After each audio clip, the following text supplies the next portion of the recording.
The great founder of the Naqshbandi order of Sufis was asked a question, and in answer to that question he told a story. And the story is about a king who was afflicted with a terrible disease, potentially fatal. And all of his physicians, advisors, pundits, magicians could not find a cure for his malady. So messengers were sent out far and wide to other places to see if there was someone who could aid this monarch. It came to the ears of the great Sufi saint Al-Ghazali. So in response, Al-Ghazali sent one of his disciples, called Sheikh al-Arif, to this kingdom. And he said, "I can cure the king." Now they were somewhat skeptical about this, because they were not of the same religious bent, you might say, but they were desperate. So they asked Sheikh al-Arif to go about his business. So Sheikh al-Arif asked the king what it was that had been done, what remedies he's been taking, and so forth and so on. And then he examined him, just like any physician would do, taking his pulse and reading his vital signs and so forth. And then Sheikh al-Arif said, "Call together all the members of your court, and I will speak." So the next day, gathered around the king, were all of those who were in all of the echelons of his kingdom. And Al-Arif asked, or in fact he made a statement. He said, "Your king must have faith." And one of the king's advisors spoke up indignantly, and he said, "Our king has faith, but it has not manifest healing." So Sheikh al-Arif said, "Well, there is only one other cure, which I hardly dare to speak. It is so offensive." But they begged him, offering him gifts. So he finally spoke, and he said, "The only thing that will cure your monarch is the blood of several hundred children." Now there was a huge outcry amongst the people. How barbaric! How can anyone give advice of this nature? But when all the hubbub had settled down, a general consensus was come to that the monarch was most important, supreme. If he died, the whole kingdom would disintegrate.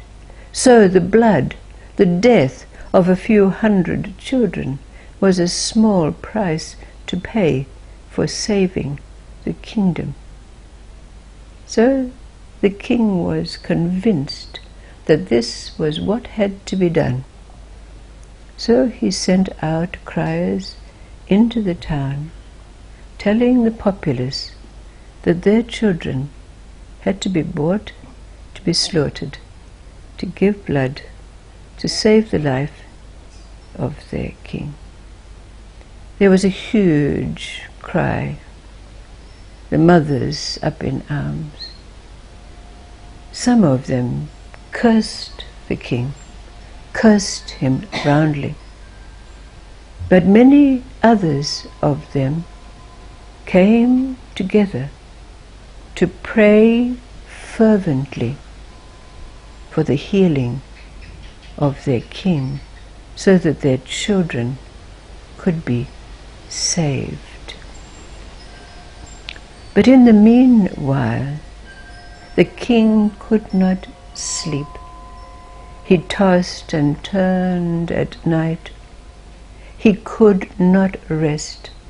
This was greater even than his affliction, until he came to a realization, and he got up, and he announced to all those who were gathered, "This I cannot do.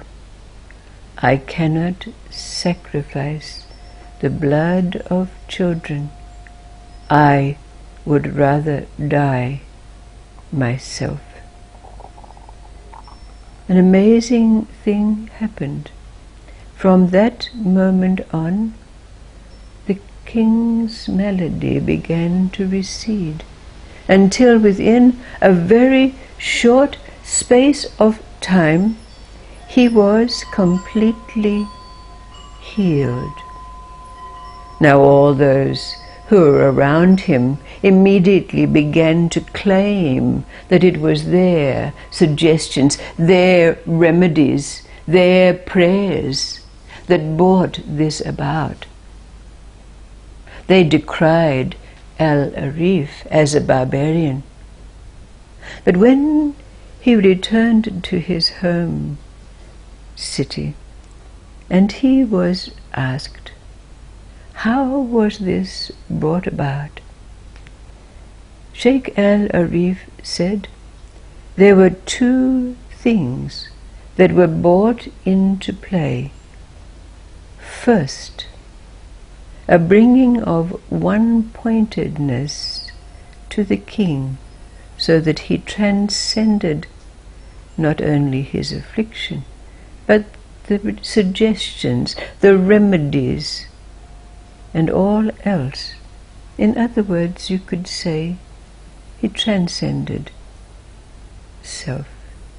And secondly, what was brought into play was the community, the mothers who came together to pray for the healing of their king.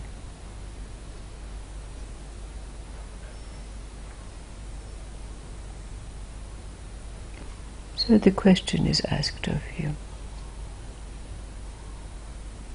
What do you suggest is the question that elicited such an answer from Bahauddin Naqshbandi?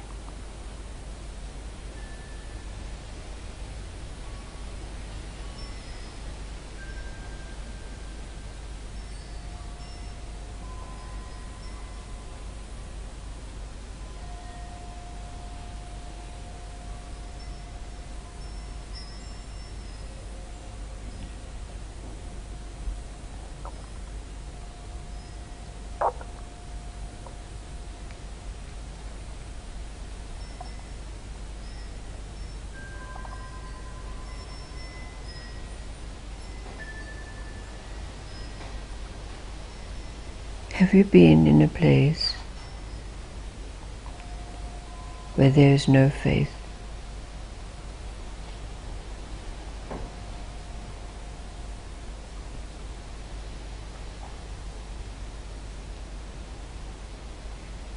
I have.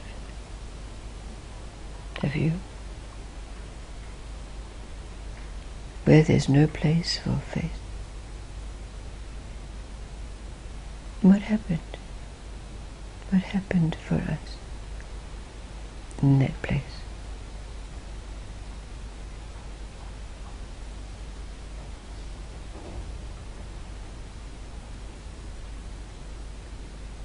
It seems at some point something shifts and you just know. That's right. You just Yeah. You just know what you have to do, and whether that means just go out and make a cup of tea, or Right. or sometimes do something really simple. Yes. Something just. It's like we've got to maybe go to that part where there's no other remedies left. Nowhere to turn. There's nowhere to turn. Nowhere to turn. And so, what part did this disciple, Sheikh al-Arif, play in bringing into play these two that brought about the healing?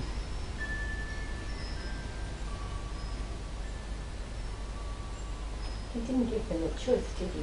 He didn't give them a choice.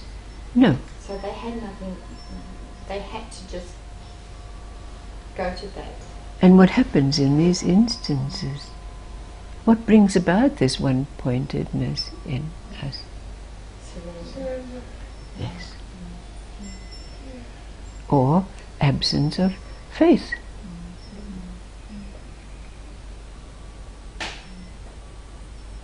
And what would it represent for us when we say the other thing that was brought into play was the gathering together of the mothers in prayer?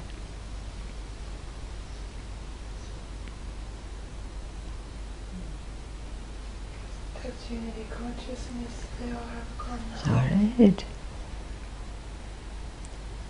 So if we take it to its most esoteric level, and we recognize that in this place of no faith and surrender, something else comes into play.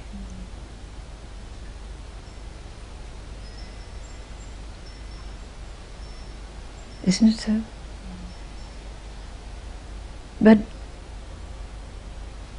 again, we can ask ourselves, what would be the question that was posed to evoke such an answer? What would it be in us that we would be able to verbalize that allows us to have this understanding and awareness in the form of this story? Well, the king originally had said he would go along with it, but after the people prayed, he felt them when he couldn't go through with it. Uh-huh. Them. Mm-hmm. So even if there is no faith, none at all whatsoever, somehow we can still feel that interconnectedness. All right. That's your experience. This is the only way we know it, isn't it? So I was thinking of the Christians, how do you know if you have faith? How do you know you have faith? Yes. Or when Because you you- don't have faith. Yes. Because you can only have faith in something. Otherwise, faith has no reality. You've got to have faith in your guru or faith in your God, or, isn't it? Yet the king acted out of that place of what he felt was the only thing he could do to live with, because to live wasn't worth the price No, he was paying. that's So right. it was His integrity was coming to that place of being, that's right, aligned with himself. Self and yes, with yes, his, yes. yeah, in his own internal being, and Yes. acting from there. That word integrity strikes me as the, to come to your own integrity of what is true for me, Yes. what can I or can't I live with. And how disease or whatever it is, affliction it is, drives us to it. Yes. Yes. But I'll tell you the question according to the story, and you can make of it what you will, because we don't need to be suspended in this place related to this question for the moment, because we already have it. The question that was posed to him, how is it that idiots, children, and the ignoble can be brought to enlightenment or realization?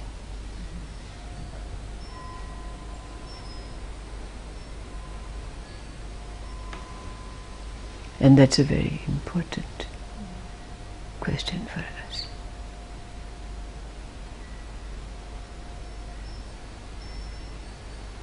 Reminds me of something that so brings up something for me, because I used to, when I worked in Guam, who was my boss? He used to always tell me, God looks after fools and children, Tina.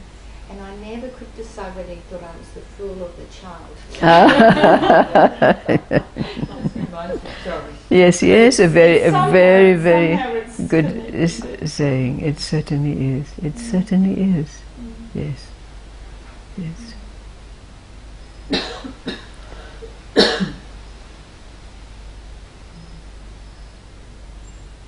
Thank you, thank you.